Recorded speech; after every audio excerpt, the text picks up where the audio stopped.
আসলে আপনি যে এখানে আসছেন, আমার গোডাউনে সামনে ঈদ, কোরবানি ঈদ, কয়েক লক্ষ টাকার ফ্রিজ রাখা, ওই যে দেখেন অনেক অনেক ফ্রিজার, সব ডিপ ফ্রিজার। আসেন, আচ্ছা, এই ডিপ ফ্রিজার গুলো আমি কিভাবে নিরাপদে রাখছি, বাইরে না। এখন মাল নিরাপদে রাখতে হবে না? অবশ্যই। কিভাবে রাখবেন তা তো প্রশ্ন। অফিসে আপনার কোটি কোটি টাকার সম্পদ, ঈদের ছুটিতে বাড়ি চলে যাবেন, কিভাবে থাকবে? আচ্ছা আচ্ছা ভাই, এখন যে অবস্থা, সবাই তো নিরাপত্তাহীনতা আসেন এবারে, এই যে অ্যালার্ম কেন বাজছে, এই যে দেখেন। ও, এই জায়গায় মানে আপনি আসছেন এই জন্য অ্যালার্ম বাজছে? এইটাই হচ্ছে আমার সেই ম্যাজিক জাদুর মেশিন। কোনো রকম তার আসেনি, না কোনো কানেকশন আসেনি, না কিচ্ছু আছে? কিছুই তো নাই। কি আছে? শুধু একটা মেশিন, একটা সেন্সর ভাই। আচ্ছা। এটাই সেই আজব জিনিস, যেটা এই সেন্সরটা মানুষ ডিটেক্ট করে।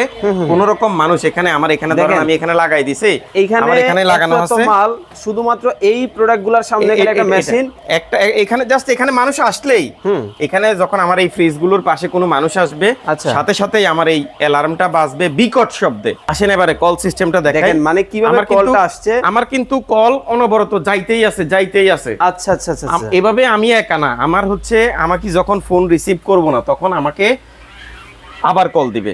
মানে একজন যখন প্রথমবার কল ধরে নাই, হ্যাঁ, এরপর আবার কল দিছে, এভাবে টোটাল 5 জনকে কল দিবে। আমি দেখেন, এই যে কল আমি প্রথমে ধরি নাই, আমার কল আবার পরবর্তী ইউজারের কাছে গেছে, আবার আমার কাছে ক্রমান্বয়ে আসতেছে।